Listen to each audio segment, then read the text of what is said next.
guys, Mackie with the Outer Circle, and I've asked our lovely other Outer Circle contributor, Kat, to come along and join me for this special episode. Say hi to the good people, Kat.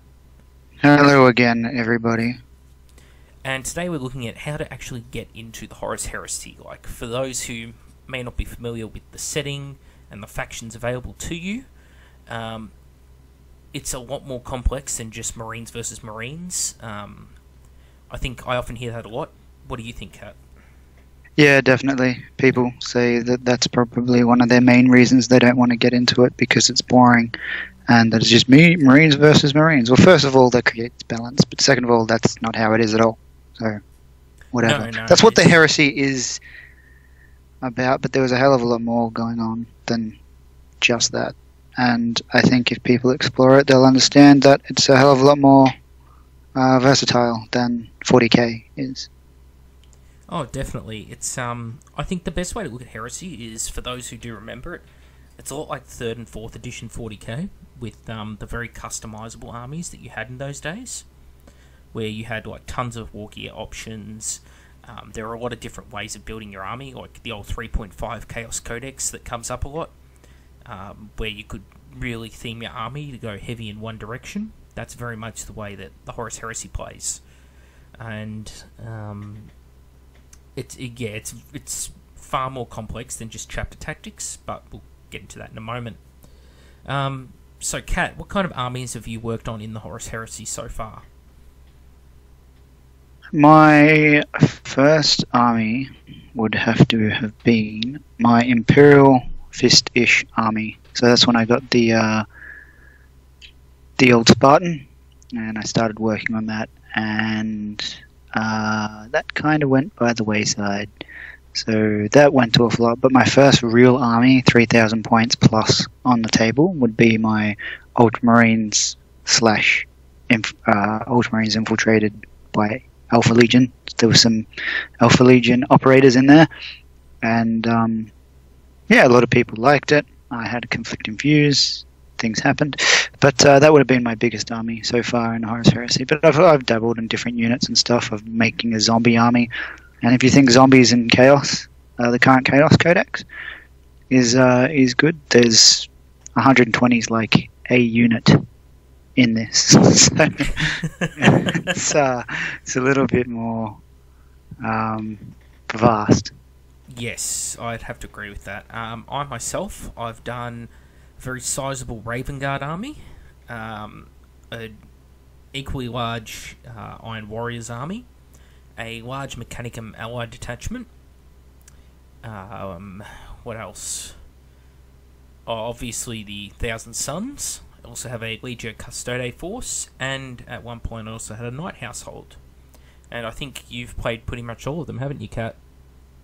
Yeah, I remember when I was in Melbourne, I had that half-assed Plazi Night Lord's army that I was going to go to, and then they brought out... You made me Sevatar. Yeah, and then they in plastic, and then they brought out a Sevatar.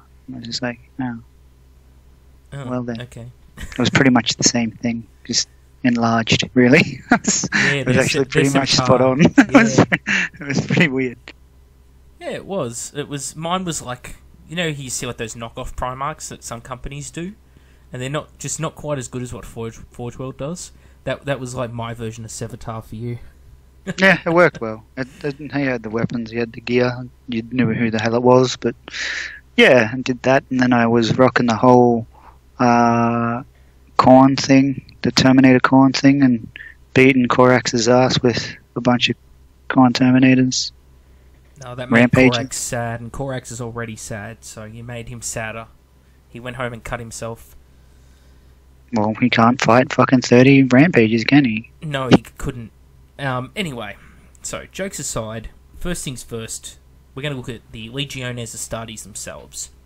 So, when it comes to legions, obviously there's an unnamed faction of legions, which is like your bland, just called Legiones Astartes, and there is no special rules at all to it. It's just straight out of the book rules-wise.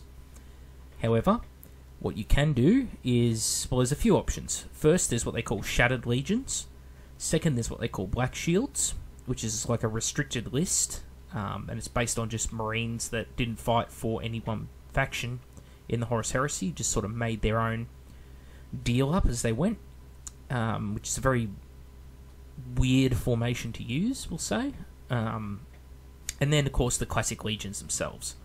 So the legions themselves, whenever you pick a legion, and for example, we're going to Ultramarines on screen, so we'll show you some Ultramarines rules. When you pick a legion, the first rule that they'll always get is Legiones Astartes, right? Which will provide a special rule, which is may always regroup at their normal leadership value, regardless of casualties. Then they'll get what a set of rules that are very particular to their legion. In this case, it's interlocking tactics, certainty and resolve, and rigid chain of command.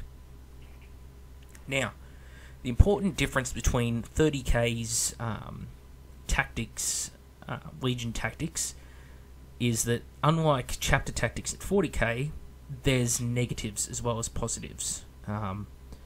Kat, can you think of some of the negatives that you've found when playing with certain legions?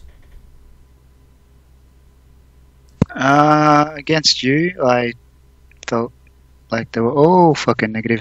So, for example, Alpha Legion, one of their... Well, it's really more Rights of War, isn't it? Fuck. Well, they do have their negatives. They have... It's called a... Just let me see my paperwork here. We have, so, limitations. So, I wouldn't say... It depends if you're pessimistic, you know, half glass or half full glass or some shit. So, for the example, for the Ultramarines, it's a detachment using the Right of War. They have to take a Damocles Command Rhino, or a Master of Signals. So you might not want that. I think the Ultramarines Right of War is pretty underwhelming anyway. Their standard rules, the standard Legion traits are pretty cool, especially with you got some snipers and you have their Formentari Terminators, so their special units work well. But yeah, so for example, the Alpha Legion Right of War, you have to, if you're infiltrating, if you take their Right of War that allows you to take any other armies, one of any other armies, specific Legion unit, they have to, all units in the army have to either have a transport or have the ability to infiltrate. Now, there's two sides of that as well. So some people think that they can infiltrate if you take a specific Alpha Legion special rule. Some other people think that they need to have a transport. Either case, you still that's a big limitation, and some will affect you depending on how you've built your army. Some will affect you greatly, and you'll realize, oh crap, I can't do that. Blood Angels, for example, cannot take more vehicles than they can troops, so there's no way they could run an armored Right of War. But we'll talk more about Rights of War in the moment for those who are wondering what a Right of War is. That's limitations as effect, but there's not really any. I can't really see any negative effects for the whole Legion traits. Well, every Legion has they're a very minor negative. So, for example, the Ultramarines have rigid chain of command here.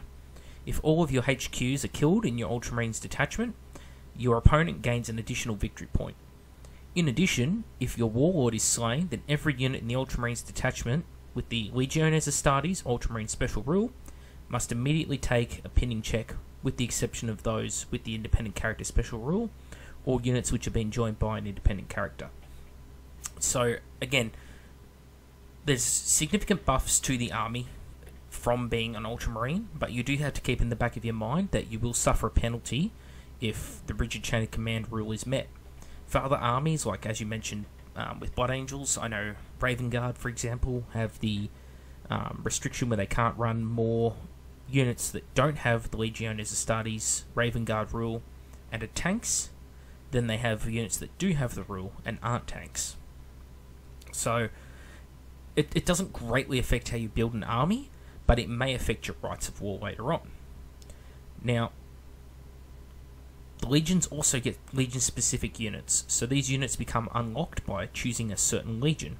So in the Ultramarines case, they unlock Invictus Suzerain squads, Fulmentarius Terminator strike squads, Locutaris Storm squads, and the Damocles Command Rhino, which is the same as the HQ choice, but slightly different because it can be taken as a dedicated transport for one of their units. Anyway,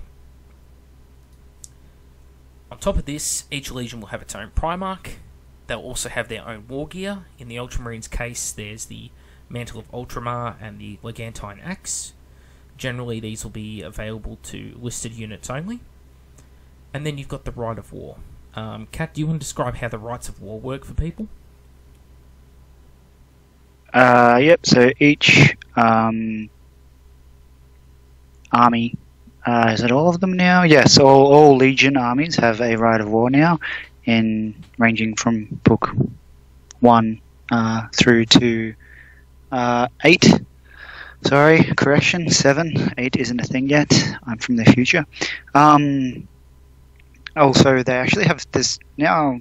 You have a generic Rites of War that everyone may be able to take, depending on their special unit tactics. But there's more.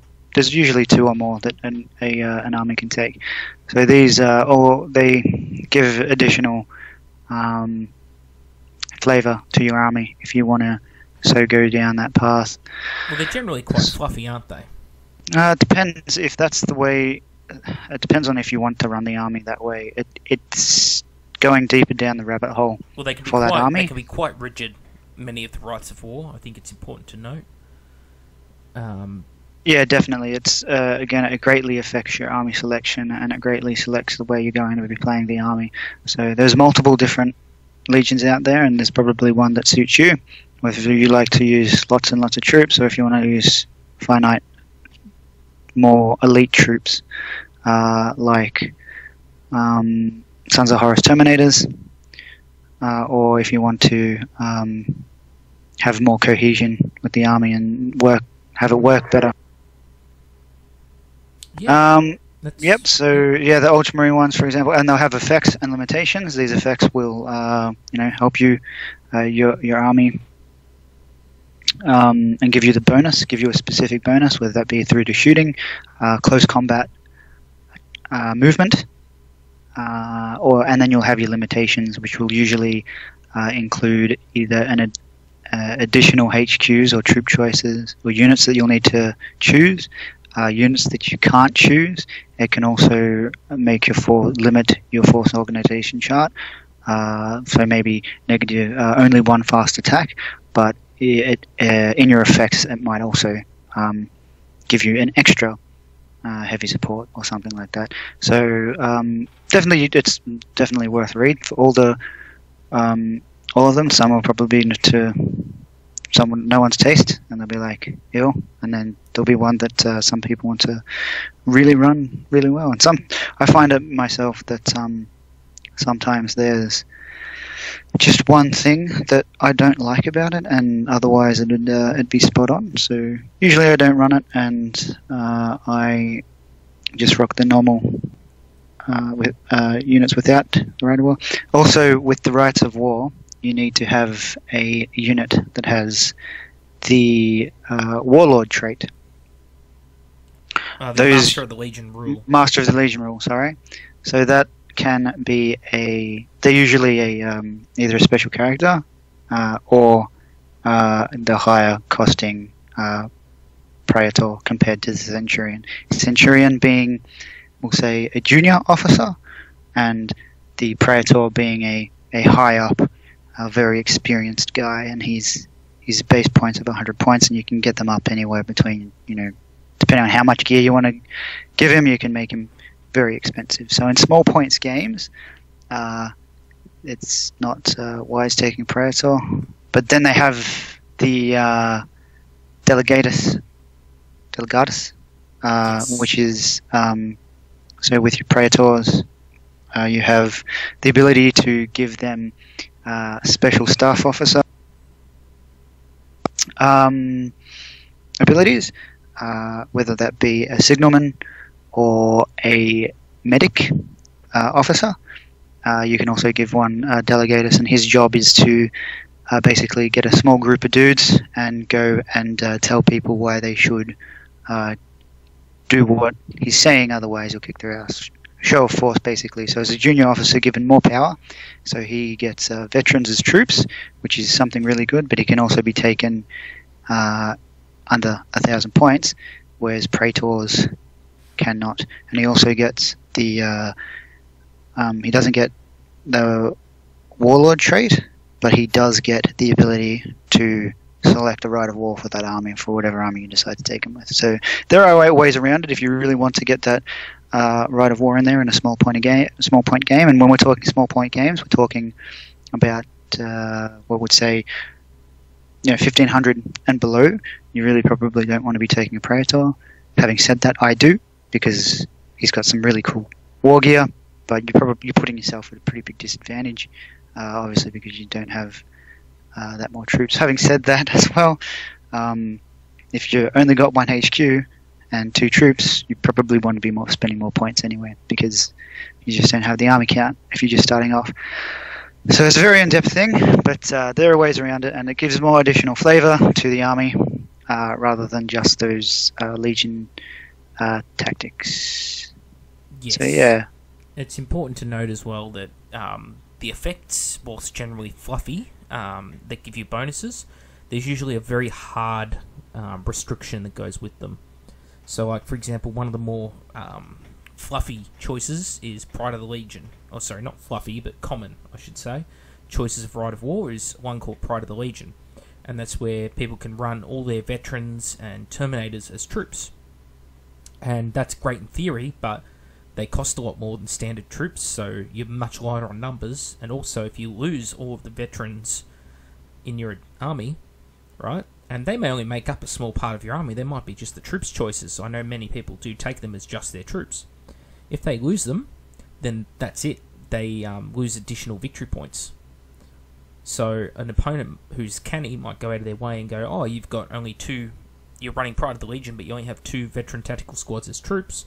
If I kill those, I get bonus victory points. So they'll just make sure they kill your troops. So they're a thing to keep in mind with the rights of war. And although it sounds very complicated, this system, it's actually very intuitive when you get into it. It basically boils down to pick a legion, right? Pick a way that you want to build your force, see if the right of war allows you to do it, if your legion's limitations allow you to take that right of war, and if it does, then maybe pick the right of war, and if it suits you, build your army to suit it. And it's really that simple. Alright, so moving on from the Legiones Astartes, we'll go on to the Legio Custode. So, Legio Custode. Why might someone want to take the Legio Custodes? In a game that, of course, is only for Space Marines, as we keep getting told. Well, I'm not a huge fan of Custodes. Some people might know that. But some good points about it is it's low model count. So, a 2,000 point army, you're looking at, like, you can easily only have 15 dudes. So low model count, very basic palette, golds, some washes, and some reds if you just want to get something on the table. Everyone seems to just have a hard-on for Custodes, kind of. But, yeah, and if you like gold and you like being the top dick at everything, then, yeah, Custodes is probably the thing for you. The Sisters of Silence are also a part of the Custode list, but we're not seeing They go to Sisters the wayside, don't they? I like the Sisters comparatively to the Custodes. I think they're more interesting. Yeah, same. And you're not a fan of their transport. The transport's not out yet, but they look like the Harvesters from June. They're really cool looking. I like them. So yeah, you can run both in the same army, or you can have just units. Run whatever units you want, really. Well, the Custodes, either just Custodes or just Sisters or a mix. They're such an elite army. For those who, again, may not have played Horus Heresy before, but are familiar with 40k, It's much like running like an all Wraith Lord army, or sorry, a all Wraith army for Eldar, or an all Battlesuit army for Tau. It's just like an elite of an elite faction. The units are generally overpowered in comparison to the rest of the meta. They can be beaten, but generally they're on the higher end of the power spectrum, and the only lists that will generally beat Custode are ones that are sort of designed around being able to beat them, because they just have so much resilience. You're talking an army that's got a lot of toughness 5, 2+ armor saves across the board, 5+ invols across the board. Even the vehicles are absolutely hard as rocks, often harder to kill than things like Land Raiders, believe it or not. So, again, a very elite army, but very limited in the units available at this point in time.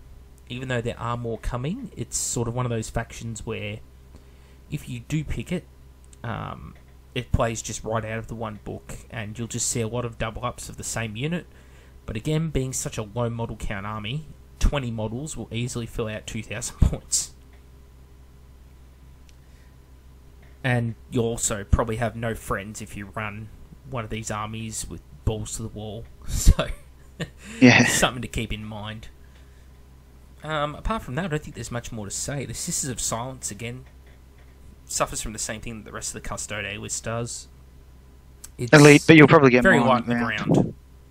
You get more than just Custodes running Custodes, or if you, they complement each other well. Sisters are a lot less compared to the Custodes. Still pretty expensive, but you'll get more down, a little bit more fire, but they're more, they're weaker as a unit. They'll get less of a save and easier shot up, but there's almost a little bit less, or as much harder hitting as the Custodes are. As harder hitting. They're fantastic for their points, for what you get. Yeah, definitely. And I think the best way to utilise the Tales of the Emperor's list, honestly, is as allied detachments. As a solid allied faction to add in, especially for people who are worried about the psychic phase. The Sisters of Silence are a very hard counter to Psychers. So yeah, that really just sums up what there is with the Custodes. There's no special rules about what you can and can't take. It's literally just placed straight out of the book. No rights. That'd be book 7. Yes, book 7 Inferno in this case. So, next thing on the list, the Mechanicum. Kat, do you want to give people an overview of what the Mechanicum is? You're fucking cheese, mate. Don't play this shit, I'll fucking cut you. No, it's pretty good. They are the dudes that are on Mars. Just a little bit of fluff background. And they were like, the Emperor's like, hey, join us in our sweet, awesome empire of awesomeness. And they're like, oh, okay. Now, with that, not that there is any Dark Mechanicum, there's just Mechanicum stuff at the moment, but the world of Mars, so you have these Martians that were all into technology and shit.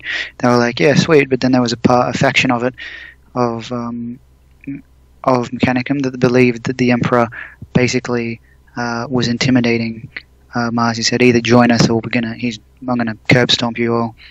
So they believed that they were forced into their position, and they had no other way of it was either join or die, basically. So they split off during the Heresy.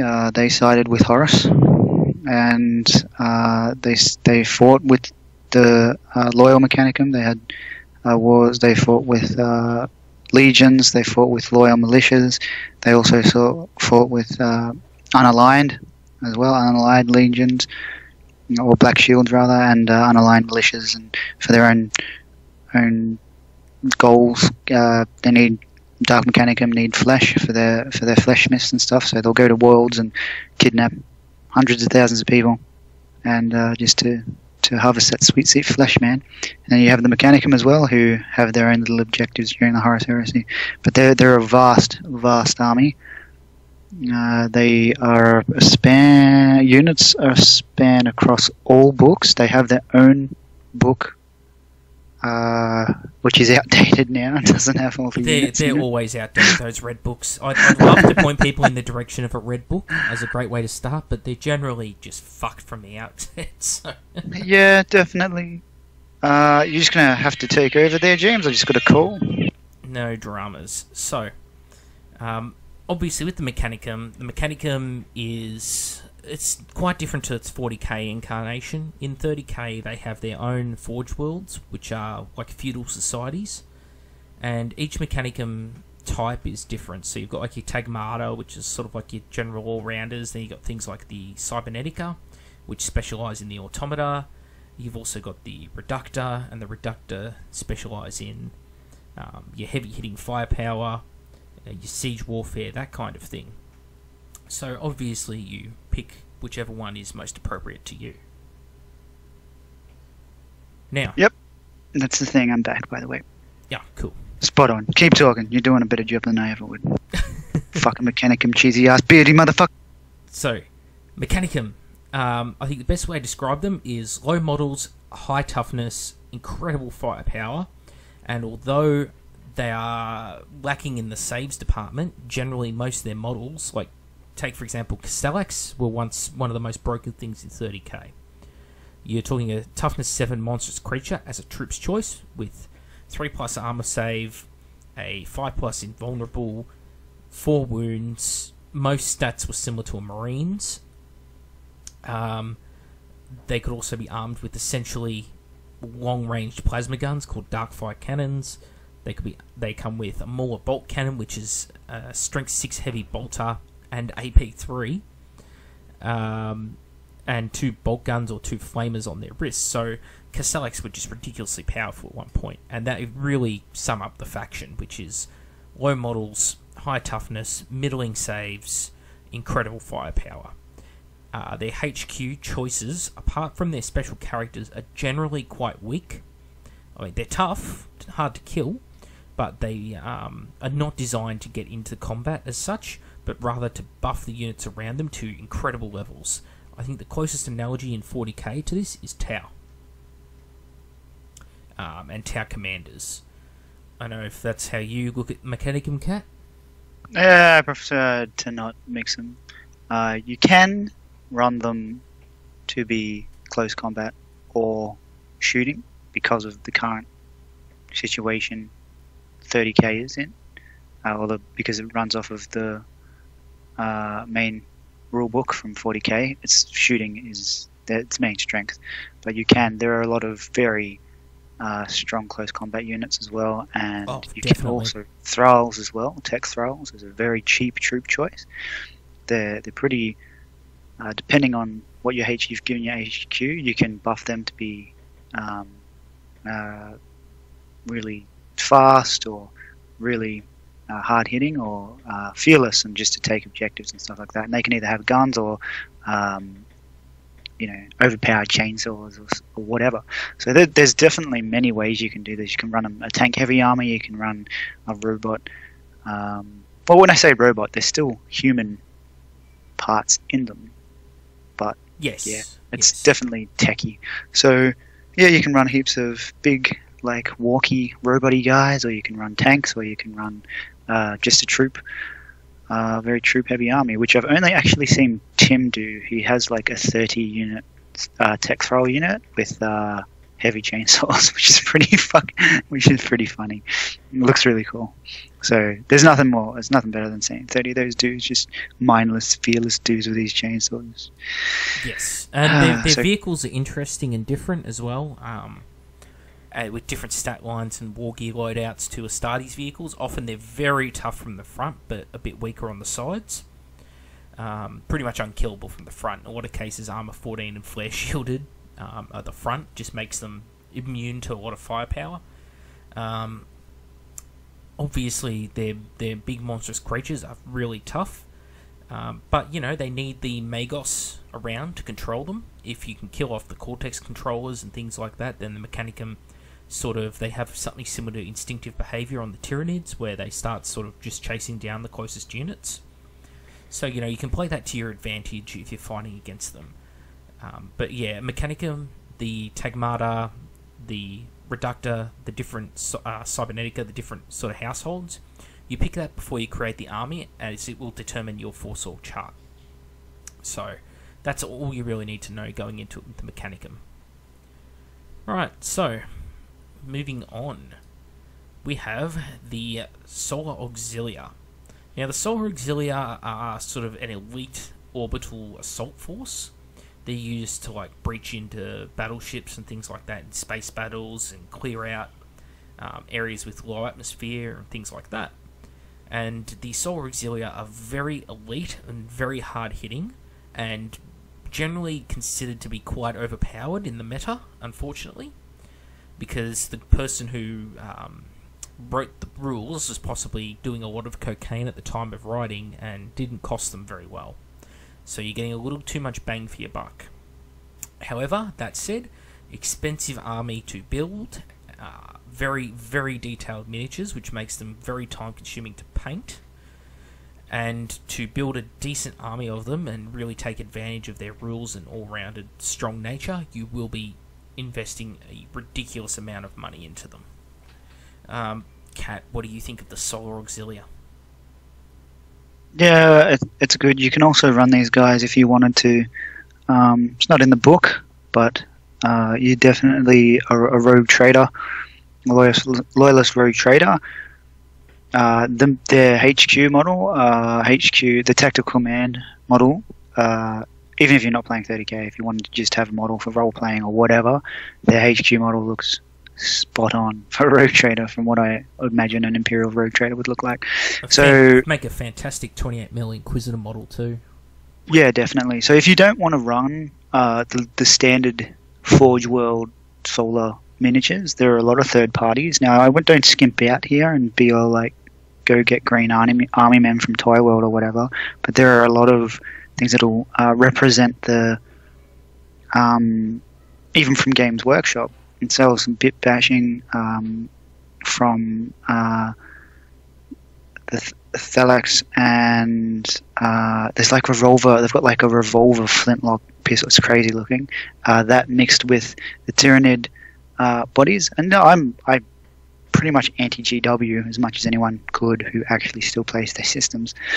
But that's definitely a way to do it, and it'll look the part, and you can say, hey, to your opponent, my dude's a rogue trader, but I'm using the Solar rules, and it works really well because it shows they've got high technology, lots of expensive kit, and it works well. Also, a point to note with Solar, if you're running them as your main body and not as allies, you can also have a secondary commander who is a tank commander, so you can have a HQ who's a tank. So if you want to have, live the old days of Pask and whatnot, then this is the army for you. You're putting him in a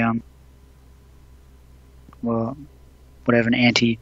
Most people put them in the an anti-vehicle tank to make them a HQ, and then run a couple of Lehman Russ as heavy. You can't take just tanks. You can't just have a HQ tank and then a bunch of tanks as troops, but you can limit your troops pretty significantly. You could probably, but it's a cool army. You don't see a lot of it, again, because I think it's very expensive to get into. They also have one of the cool units that I believe is a Lord of War. That would be the Melkador Infernus. So it's a big flame, apocalyptic flame, I think. Yeah, it's a massive one. It's Arch. I think he's just as a heavy. He's not a super heavy in Solar. So I could stand correcting that, But he's AP 3, strength 6, I think, and it's an arc, so it shoots 12, and as long as the small point is closest to the cannon, it's good to go. So there's some really cool tanks in there as well. The Stormhammer super heavy tank, which is like a Baneblade on fucking steroids. There's some really cool stuff. So then that fits well with the Stormhammer and stuff. Just having that as a painting it up purple and whatever, putting whatever symbols you want on it for your house or your rogue, for your rogue trader. The fist symbol, I think fist symbol holding raids or something, or a spiked crown. I don't know. Look it up. There's a rogue trader symbol. And so if you wanted to run a rogue trader, this is definitely a thing as well. To just forge your own narrative definitely. I do recommend that. You don't just have to rock these guys as solo. They work so well as Rogue Trader, and that's not just me making it up off the top of my head. The community have said it, and the community got it from the guy who wrote the book. So Yes. he's like, these guys, I wanted to make a fact they could be Rogue Trader, but it's just like, just do it off your own bat, basically. So yeah, it's a solid army, but you don't see much of it because it's just too expensive. Also, transport capacity wise, if you don't have a vehicle, you're going to need something big to carry all this stuff in.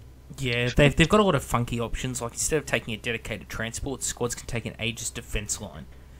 And their dedicated transport is like a Chimera on roids that you can mount a fucking demolisher cannon on. And it's a dedicated transport. Plus, the whole army has void-hardened armor, which means that if they do get a save, I mean, they do have a 4+ save, so it's not a terrible save. They can actually re-roll their failed armor saves against blast and template weapons. How many blast and template weapons they will actually get a save against is up for debate, but it's still a very powerful rule, and things like frag missiles and that, flamers, just bounces harmlessly off these guys, so very, very strong units. Plus, they have a lot of cool war gear, like you can have squads equipped with just power axes, squads equipped with Volkites, some really interesting stuff going on in the Solar Army. The Rapier Quad Multi-Laser is a pretty cool unit, although most people are running Quad Mortars. And yeah, generally, very small and elite army. What you can do with the army is, well, nasty things. And as Kat said, you can run things like Rogue Traders and stuff like that. But overall, it is sort of restricted in scope. If you really want to see interesting ideas, then I suggest sort of our next army along, which is the Imperialist Militia. So, when running the militia... Okay. So anyway, I just quickly got interrupted, so I had to run out the room for those who are wondering what just happened, because the dog's losing its shit in the next room. Now, when you're building an Imperial Militia army, it's quite a bit different to Imperial Guard in 40k. Instead of just building an army and picking your units, you pick your commander, and then you get to pick up to 2 of what they call providences. Providences are basically upgrades that change completely how each unit's rules work. An example of these might be, you can make the equivalent of plague zombies, where your units become fearless and they gain feel no pain. Kat, what are some of the provenances that you prefer to run or use? So some of these provinces make you a trader. So there's a point to note. So for the trader only ones, that'd be Cult Horde, Tainted Flesh, rather. So some of these, if you take one, you can't take other ones. So to make stuff zombies, basically you take Cult Horde. So all eligible units and models with this power gain the Zealot special rule.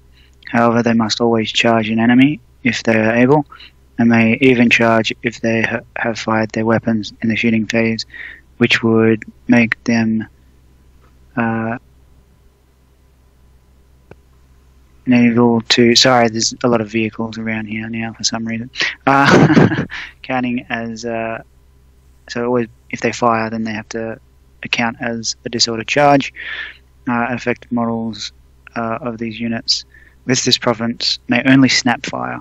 So it sounds good, but they can only ever snap fire. So it's not something you would take for if you want to make a shooting army. But there's definitely some really cool stuff you can do with a shooting army. So with that jerk that gives you the provinces, you can also upgrade him to take, because he counts as a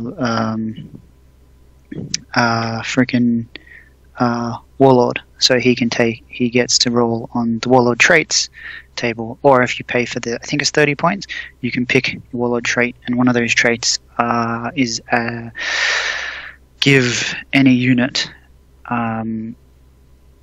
a negative to their AP. So, for example, AP 4 becomes AP3. So you're talking about AP3 autocannons or AP2 rocket launchers.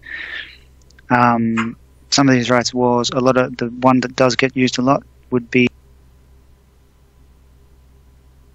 Survivors of the Dark Age. So this makes the militia elite, makes militia great again. So all alliable units in the army get +1 to their armor save. So the most elite unit in the army for a troop's choice would be the Grenadiers, who have armor save 4. So now that gets upgraded to a 3+. But if you take this province, you have to take them as compulsory troop choices. So you've got to take 2 of those. And levy squads in the army with this province gain the support squad special rule. So you can't take the big horde of useless dudes as your main troop body. Moreover, on that, then you have advanced weapons, and then that comes with this right of war. This province, and it becomes you can pay an extra 20 points per squad, and the strength of the weapon gets +1. So most of it being strength 3 becomes a +4. But that's only for specific units with less guns. And then, moreover on that, then specific units can take rhinos and land raiders as dedicated transports. So it goes down the rabbit hole there. There's everything from alchem jaggers to the sniffing chemicals and stuff. To give them more morale. Chem dog type units and. Yeah, definitely. You can give them. You have warrior elite, and you also have. Gene crafted, I think. So Warrior Elite gives so all you guys that wanted to play squats, remember squats, dwarves in space. A lot of people, I know a lot of people on the fence about squats. They either love them or you hate them. But you can have them. You can't have them in him because you're giving them the +1 toughness. You can give them, and you give them Survivors of the Dark Age and Warrior Elite. So. It gives them the +1 toughness, the toughness 4 militia with armor 3. Good to go, as good as dwarves as any. You can make pretty much anything with this. It's forge your own. You can literally narrative. build an army of Vikings in space, and we're not talking space wolves. I mean, like literal fucking Vikings. Yeah, feral warriors, like warrior elite, and alchem jackers or friends on. Things like that, give rage to your units, and it's take there are a ridiculous amount of combos. Human helmets. You can take your discipline colors, so guys can you can blow dudes' heads off if they're running around. So that brings in your prison or penal legion units, dudes that have been rounded up by specific Imperial agents to fight for the Imperium, or who knows, even Horus, whatever. So it's definitely you can. Picture. There's also a +1 strength ability, which I believe is feral warriors. I believe it is feral warriors. They get extra attack rather. Might be able to helmets. I believe there is 1 plus strength in there somewhere. Yes, that's the gene craft. It's +1 strength. There you go. Abhuman is +1 toughness. So yeah. You can. That means that.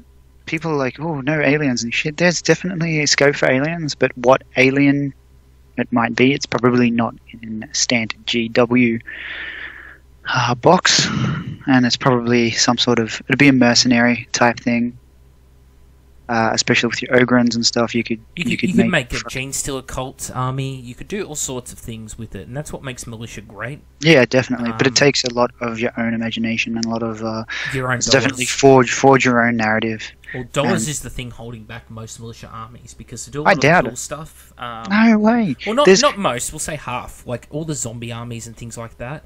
That is an issue. But that's with Mantic. Oh, with zombies, it's ridiculous. So you're starting at 20 zombies, I think, and you can get up to 50 or something ridiculous. 50. So that's 50 times 6. You can have. It's a lot of fucking zombies. So 300 zombies, and then in an army. So that's only because you're limited to 6 6 troop choices on the force organization. You could take a hell of a lot more. That's pretty doable in 2,000 points. You'll be looking where to spend points because you've just run up you're costing all these zombies. You've taken up all the troop slots with your zombies. But you can also do a very elite army as well. So what I plan to do is with the Unification Wars thing, I'm going as Americans in that, and they were like very cyberpunk, it seems, from what fluff is available. So I'm getting a lot of bits and pieces, bodies, legs, heads, arms, guns from Puppet Wars and Anvil Industries mainly. There's some really cool cyberpunk shit in there, and then I'm going to be trying to source myself on a flyer, the tiny boxed rhino thingy. There you go. Which is pretty funny, and so they can just jump out. I'll give them Survivors of the Dark Age. So give them the extra strength for their weapons, and have them shoot like 18-inch carbines. I think they're strength 4, so they're 35 points. So strength 5 carbines with 3+ save. I'll probably give them Warrior Elite or something as well to give them morale or whatever a morale thing is that I can do there. So. So that's what I want to do. That's probably mainly because I'm in a cyberpunk shit, and that's having dudes jump out of a flying little box is kind of cool. So that's one thing. Or you could go the zombies route. You could go the squats route. You can make the squats. You can make pretty much anything you can think of. I think there's 56 or 54 possible combinations, and that is just. Wow, the variety available to you when taking militias, it's crazy. And you do see militias at tournaments, more so than Solar Auxiliar, believe it or not. And I say tournaments, really I mean events. They're just great. They're just cool to see on the board. The guard of 30k, basically. And they have a lot of cool toys. That's the other thing. Their vehicles, they have some really unique and interesting vehicles, including... the Gorgon Super Heavy Transport as a troops dedicated transport. So you can have like a 50-man squad in a dedicated transport as a troops choice. And just 2 of those and 2 squads of 50 inside, there's like your first 1,000 points. So, yeah, fantastic army, something completely different. The model range is also really cool for the Renegade side of things. But for most of the militia that are loyalist, unfortunately you're stuck with like Cadians and Elysians and Krieg at this point in time. Don't be scared to look outside the Games Workshop But bubble. yes, that's the big point I was going to raise. Don't feel like you have to use Games Workshop stuff. I think as long as the effort has been put into a list, or clearly being put into an army, nobody gives a shit. As long as it's WYSIWYG and has effort put into it, you can do whatever you want in Heresy, and players will accept it. People in Horus Heresy may come across as elitist, but it's just because they really love what Heresy is and they don't want it spoilt. It's not them just being harsh towards you. I think it's a big important point here, because a lot of people seem put off by going into Heresy because they think it's a very elitist movement. It's not. You show up and you've got a good attitude, and you put some, you give a shit basically, and you'll be accepted. So, alright, moving on. The last stop on today's adventure, the Questorus Knights. Yes, Knights are an army list. They run very similar to their 40k list, except that the only troops choices available basically are the Knight Errant and the Knight Paladin, and the other plastic sort of knights you can buy from Games Workshop. And pretty much everything else, where it sits in the Force Org chart, is determined by what special rules you give them. And the special rules that you can give knights, it might be like the knight gains outflank, for example, might be a special rule that you give it, and by doing so it becomes a fast attack option. And the HQ for the knights has to be, again, it's an upgrade that you pay for in points per knight. And that upgrade determines what kind of a HQ it is. Sometimes that HQ will get +1 to the invul save generally, and +1 weapon skill. And generally most people will choose a Lancer as their knight HQ because the Lancer gets the most benefits from being a Seneschal, which is what they call their main HQ choice. Apart from that, there's no rights of war. There is a warlord trait for the knights. They're not a common list in 30k, only because of the perception that they are quite overpowered, and generally they are quite overpowered unless they bump into an army that's prepared to kill a lot of armor 13 with involved saves. Yeah, Cat, I don't think knights are that popular because of people don't like them. Yeah, it's a pretty big effort, obviously. In 30k, infantry get smashed a little bit, so there's not much that can hurt a knight, really. You got to know your arcs and all this other shit as well with them, especially if you're playing against them. Like Macca stepped on before, most events that I've been to don't allow questing knights as an army. They do, however, the person, they have them in for narrative purposes. So if people reach enough objectives, then they can call down a knight to come down and get deep strike down on the table or whatever. It might be a special mission where it's a three-way or something with the knights in the middle and the two armies, loyalists and traitors, are trying to destroy one of the knights or stop the knight from trying to destroy something. And also they can be a mercenary house. So the questing knights have Questoris knights. They had the merc knights as well, dudes that have gotten jack of all the standard knight house crap, and they're like, whatever, we'll just be a mercenary, and they go off and go and do work for the highest bidder or do it for their own morals or whatever. So sky's the limit for painting with these dudes as well. There's hundreds of knight houses. They have plenty of transfers out on Forge World, and there's nothing stopping you from using anything like a Panzer regiment or a freaking British tank regiment or aircraft ones for the militia, whatever you want, stencils. There's some really, really cool designs out there, and people go. I like the painting of the knights, and I like the fluff of the knights just in game. They seem to be a little bit overpowered, but I mean that's what they do, and that's why a lot of events don't allow them as a whole as just an army.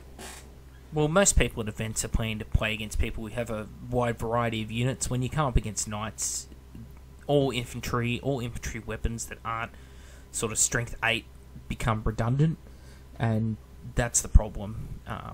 Everything in a knight army can hurt everything in everyone else's army, but everyone else's army can't hurt the knights in their entirety, and that's why I think the general perception is that knights can go fuck themselves. And so if you're looking to get into the Horus Heresy, yes, knights are an army list, but don't think you can just go out, buy a knight list and get games of 30k, because I think you'll find that people generally will not go out of their way to play against it. You'll not be their number one pick of people to play. One last point to note is technically there is another army in the Horus Heresy, and that's the Titan Legions. Titans are not an army. No matter what Forge World or Games Workshop says, they're not an army. And no tournament or event or anything in 30k will say, yeah, sure, rock up with that Warlord Titan. We'll give you a game. It's not going to happen. That sort of shit. Other than Tim. Yeah, look, that sort of stuff. Good luck. Good luck getting a game if you take it.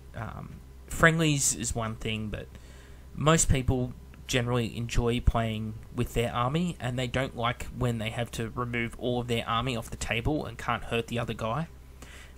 So generally when they go up against, say, a Warlord Titan or a Reaver Titan, or even a Warhound Titan running like 2 Turbo Laser Destroyers, they don't like having to remove 3/4 of their shit every turn. It gets old really fast, because you're just going through the motions, especially with the additional rules for Titans in 30k, where you can only hit them on like 6s in close combat and things like that. Nobody enjoys it. So, Knights aren't a real army, Titans aren't a real army. Stick to the Mechanicum, the Legions, the Militia, the Auxiliar, and the Talons of the Emperor, or Custodes, it's also known.